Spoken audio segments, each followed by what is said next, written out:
For now, let's all begin with episode 1, which is about a simple boy named Thaw who lives on a mountain with his family. His family has a total of 7 members, his mother and 5 younger siblings. Thaw's father has already passed away, and since Thaw is the eldest child, the responsibility of supporting the family has fallen on his shoulders. After making pearls, he would take them to sell in the village at the foot of the mountain. The villagers liked Thaw and called him Rona because he enjoyed helping others. He had a special skill. His name came from his strong sense of smell, which he developed through training. One day, a man often teased Thaw by calling him Rahat because he accused Thaw of causing things to break. When Thaw went to practice and there was a strong cat smell, it meant the cat was the one who did it, not him.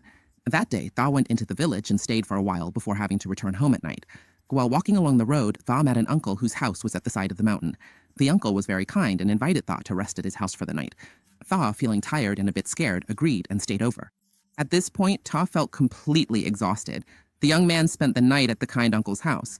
Curious, he asked the uncle why, if spirits really existed, they always seemed to be alone, and why good people like the uncle were still around. The uncle replied that whenever a spirit appeared, there would always be brave people who would drive the demon away for that spirit. Hearing this, Thaw suddenly remembered his grandmother's words, who always told him that there were spirits that could kill people, but he had never actually seen a spirit himself. Almost home, he continued on his way to his house. As he got closer, he suddenly smelled the scent of blood and immediately sensed that something was wrong. He hurried to check and found his entire family lying dead in a pool of blood, a truly horrifying sight. At that moment, Thaw was so shocked he couldn't believe it was real, hoping it was just a bad dream. But sadly, it was reality. Among his family members, upon checking, he found that one of his younger sisters, named Khan, was still warm and breathing. The doctor on the road was still safe, but suddenly there was a commotion, and Khan, the child, was quickly rescued. Thaw immediately realized that his sister had an egg in her mouth and cried out to her in tears, doing everything he could. At that moment, Khan was somewhat conscious, but she could only shed tears, unable to control herself. Meanwhile, her older brother, at that very moment, suddenly noticed someone trying to eliminate a certain sector, a person named Kilo Thamaku, who had sneaked in, intending to kill and discard the bodies. But Thaw spotted him just in time. His younger sister slipped from his arms, and then he had the chance to snatch UNESCO from Thaw's hands as quickly as lightning, bowing deeply in respect, seizing the opportunity. Tears fell like letters, and there was a chance for the big drum to join in, but Thaw hid. He rushed in to protect Sko, relating to the cause, and when he arrived, Tamaku struck once, knocking him unconscious. But at that moment, because Thaw had dodged, he flew straight at the head of the big drum, startling him greatly, as he had no idea that Thaw had already taken control and moved up before he could do anything. After that, Nico came to put on the protective gear for the one who was unconscious, and then asked to attack the big drum, who was also struck because he saw that the sector knew how to protect itself. Back when the older brother, who was a big man, agreed to spare her, she cut a bamboo tube and cried as she did so. Don't let her be someone else's at the end of the month. She must wait until daylight, then send her to meet someone at Phnom Sakrayam named Sakanji Ortake. After finishing the funeral for his family, Hakchekar also begins his journey to Phnom Sakiri, because the road to Phnom Sakrayam is very far, and Scar is a demon who cannot travel in daylight. Therefore, Hakchekar must find a way for UNESCO, who was born during the day, to quickly reach the main point, then take the rope and tie it outside the cave to let Sak enter. So they were able to travel during the day.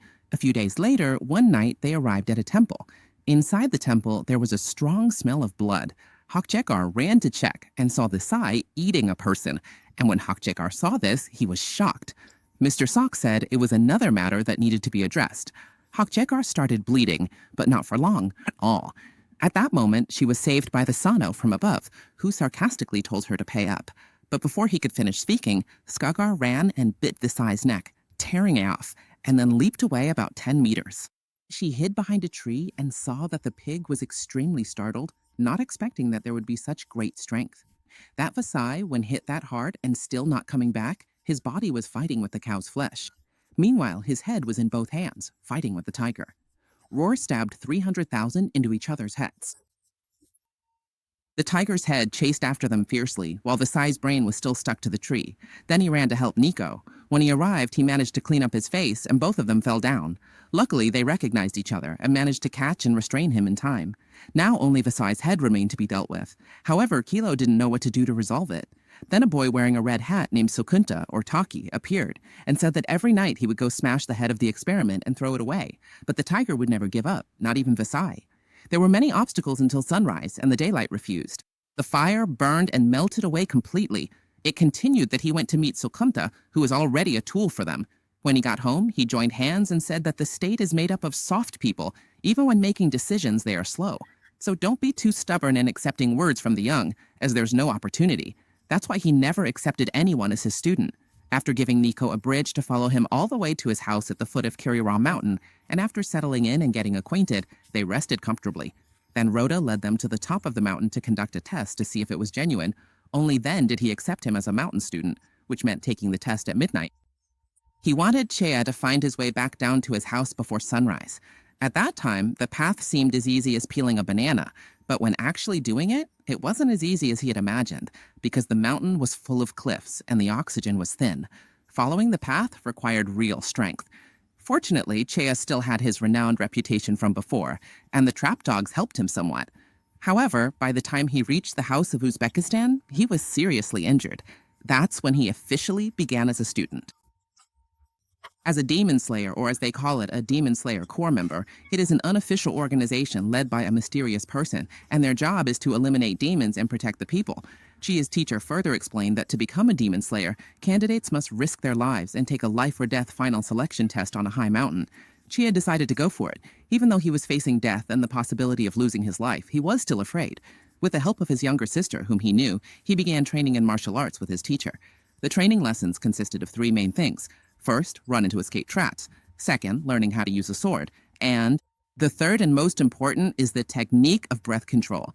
After a year of training, Chea's teacher told him that he had shown him everything, but didn't say whether Chea could go take the final selection test to become a demon slayer. He had to use his sword to cut through a huge boulder as a test. When he saw the boulder, Chea felt stuck, not knowing how to cut it in half. He spent another month practicing everything his teacher had taught him, but he still couldn't cut the boulder. He began to lose hope completely. One day, suddenly, 2 children appeared, a boy and a girl, both wearing fox masks. He didn't know when they had arrived. The boy's name was Sabito, and the girl's name was Makomo. They came to teach him, saying that their father had trained them in swordsmanship, and they practiced with the boulder every day. Makomo taught him to control his breathing even better than before.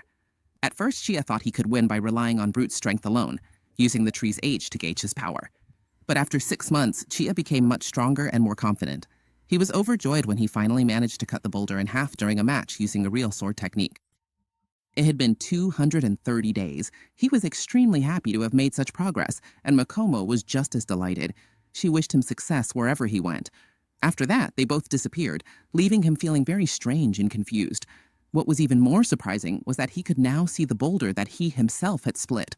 At that moment, his teacher appeared, and Chea was deeply shocked. The teacher was amazed at the boulder as well. He hadn't thought Chea would be able to cut it, but Chea had done it, and this filled him with immense pride. His teacher's words moved him so much that he was brought to tears. That night, his teacher cooked a delicious meal to celebrate and send Tanjiro off to the exam. He also gave Tanjiro a small pouch, telling him it was a lucky charm. The next day, his teacher saw him off as he set out, and his female friend also went to take the exam. She told Tanjiro to trust himself, that she would be watching over Nezuko, and not to worry about her. A few days later, he arrived at Mount Fujikasane, where many candidates had gathered to take the exam to become demon slayers. There, 2 girls with short hair stepped forward and announced the exam rules, which were simple but harsh. All candidates must survive on Mount Fujikasane for 7 days. But don't forget that this mountain is filled with demons, and during these 7 nights and 7 days, anyone who manages to survive will become a demon slayer. After that, the exam began. As soon as he entered, Tanjiro immediately encountered 2 demons fighting over who would get to eat him. He hoped to avoid them, but at that moment, Tanjiro used the 4th form of water breathing to decapitate both demons at once. This was the first time he had ever killed demons with his own hands, and from that moment on, he began to have confidence in himself. The story continues. At that moment, he saw a giant demon chasing after a man. That demon had many arms wrapped around its body, and just then it used its many hands to grab the man and try to shove him into its mouth. Luckily, Tanjiro used the 2nd form of water breathing to cut off the demon's arm and save the man just in time. When the multi-armed demon saw Tanjiro's face, it realized that Tanjiro was wearing Urokodaki's mask, and it became enraged, revealing that Urokodaki was its true target. In fact, this demon had been imprisoned on the mountain for over 40 years. Urokodaki had many disciples wearing fox masks, whom this demon loved eating. It had already consumed 13, including Makomo and Sabito. Furious, Tanjiro charged the demon in a rage, but was knocked into a tree, losing consciousness. The demon was delighted, expecting another meal. Tanjiro fought back against the demon, cutting off many of its arms, but it was useless because as soon as its arms were severed, they would instantly regenerate. The only way to defeat this demon was to use a special sword technique to cut off its head. However, the problem was that the demon's neck was extremely tough. In the past, Sabito had once managed to injure it, but he wasn't able to completely sever its head. Tanjiro finally beheaded the demon, a feat made possible by his boulder slicing training. As the head fell, Tanjiro saw the demon's past and its deep regret for eating its own brother. Feeling compassion, he held the demon's hand and prayed for its soul to be reborn as a human. The demon died with its eyes closed, at peace. Tanjiro continued to survive on the mountain for the full 7 nights.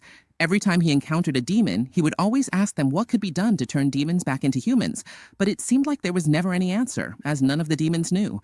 After 7 days, the exam finally ended. Of the more than 20 participants, only 4 remained. All those who passed would become official demon slayers, though not at the highest rank. The examiner clarified that everyone would start at the lowest rank as a reward. Each was given a Kazugai crow, except for one boy in a yellow Hayori, who instead received a sparrow. After that, they were instructed to select a special type of ore to be used for forging their own Nichiren swords, which are specifically designed to slay demons. It would take another 10 to 15 days to complete the forging, after which the swords would be delivered directly to their owners. Tanjiro then set off on his journey back to his master's house. When he arrived, the first person he saw was Nezuko, because it was nighttime and she was able to come outside. As soon as she saw her brother, she ran to him, hugging him tightly because she had missed him so much. Even Orokonaki came out to greet them, and they were all so overwhelmed with joy that they cried tears of happiness. That night, Orokodaki explained that demons in general need to consume humans in order to gain strength. As for Nezuko, since she no longer needed to consume humans for strength, she spent most of her time sleeping, sometimes for as long as 10 days at a stretch. Later, a man named Haga Nezuka, a swordsmith, arrived. He had come to deliver Tanjiro's sword in person, but he wore a mask to conceal his face, as swordsmiths rarely reveal their identities out of fear for their safety. When Haga Nezuka saw Tanjiro, he noticed his red hair and red eyes, and believed that Tanjiro's sword would turn red as well.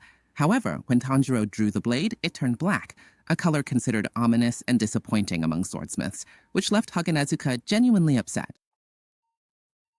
Tanjiro was then instructed to travel to a village in the northwest to eliminate a demon that was causing trouble there. The young women of the village were being abducted every day as they went out to work, and this was the first mission for Tanjiro and Nezuko. But before they set out, Tanjiro's teacher made sure he understood that the only demon capable of turning humans into demons was Muzin Kibutsuji, the very first demon. Only he possessed the power to transform humans, and if Tanjiro wanted to find a way to turn Nezuko back into a human, he would have to track down Muzin Kibutsuji, as he was likely the only one who knew how to reverse the process. A special box was made for Nezuko so she could hide from the sunlight. It was crafted from a certain type of wood that was both light and strong. At first glance, the box seemed too small for anyone to fit inside, but thanks to a special technique, Nezuko was able to shrink herself and fit inside it. As they traveled, Tanjiro would often try to chat with Nezuko to keep her from getting bored, but she rarely responded as she was focused on conserving her strength. Before long, they arrived at a village in the northwest. He thought this might be his destination, and upon entering the village, Tanjiro met a man who was wandering around aimlessly like a madman. This man's name was Shomi. He wasn't actually crazy. He was heartbroken because his fiancée had disappeared the night before. Tanjiro decided to go with him to investigate the scene of the incident and brought Nezuko along.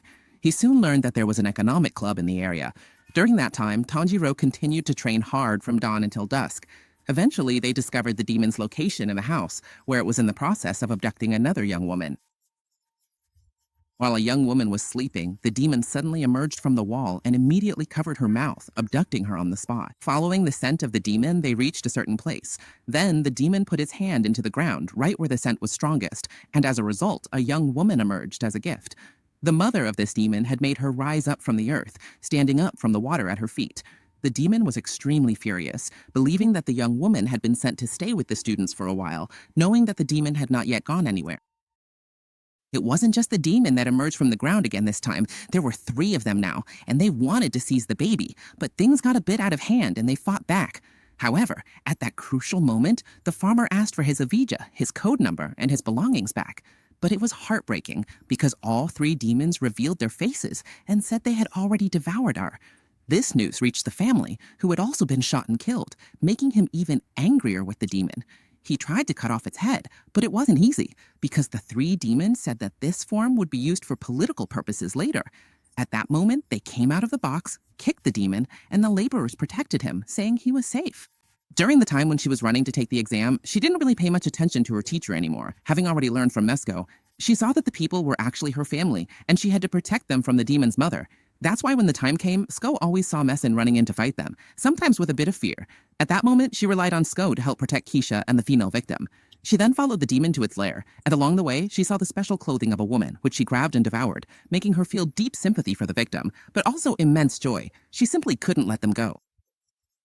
She revealed herself and concluded that it was extremely heavy above, making it impossible for them to move until they entered the water, where it became even slower. But they realized that the water in some parts of the underworld was boiling hot, while on land it was even more brutal.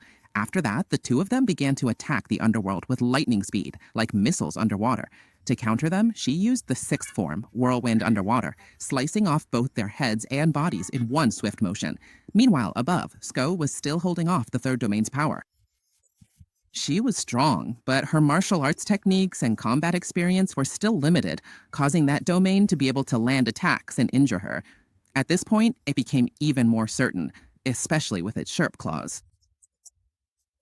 But fortunately, she managed to escape from its grasp just in time. She continued to ask it why it killed the young women, and at that moment, the reason seemed obvious. The girls were still young and therefore tasted good, but when they got older, they were no longer tasty. When Chantha became furious and could no longer endure it, she cut it down. Afterward, she asked it about its master, named San Kilo Suji. When the demon heard its master's name mentioned, it trembled in fear, because it was always told that anyone who dared to speak its master's name would die immediately after. The same thing happened again, and she hoped to behead it, which she did, cutting off its head. The story continues after this, with the Sai disappearing for a while. She went to check on someone she knew, who was lying in bed, still wounded. Her friend immediately recognized her, but unlike usual, because she had eaten human flesh, she needed to rest more to heal her wounds. The Sai encouraged her, telling her to stay strong. At that moment, Asi, who was heartbroken from losing her loved one, lashed out, saying that Visai, as a ruler, could never understand her feelings. But when she touched Visai's rough, scarred hand, she realized that Visai had actually endured even more hardship than she had. At that moment, she was moved to tears. After that, when Vachia set out from the village, he had only gone a short distance before his body detected 50 different environments. As a government official, he had to go to Tokyo because there were demons there. Just hearing that, he wanted to go right away. He had already completed one task, and now he had another job to do, so he had to go to Tokyo. Vachia was extremely amazed. There were so many people, tall buildings, and at night it was his brightest day. While everyone was lying down with their eyes closed, resting quietly, because they had returned with the Diamond Man, they were taken to rest at a certain inn. Then Miyas Sokeya, the owner, started to eat, but he hadn't even finished his meal when suddenly he smelled a strong scent of demon. This triggered a deep emotional reaction in him, because it was the same club where his family had been killed. At that moment, Tacheya immediately realized that this was the club of the boss named San Kelo Suji, and he followed him until he finally met him. But what surprised Tacheya even more was that American Sakiba was there too. He looked handsome and didn't seem to be caught at all, and he even had his family, a wife and children with him. At that moment, Kusuchi's wife asked, "Where is he, Barambang?" she asked. Then Kusuchi replied, "I don't know, maybe you caught something from someone." At that moment, Boucher secretly took a gentle breath from her hand and gave it to me, as well as to a man who was walking nearby. A little while later, that man transformed into a demon, just like before, and then went to save his wife, who was walking with him.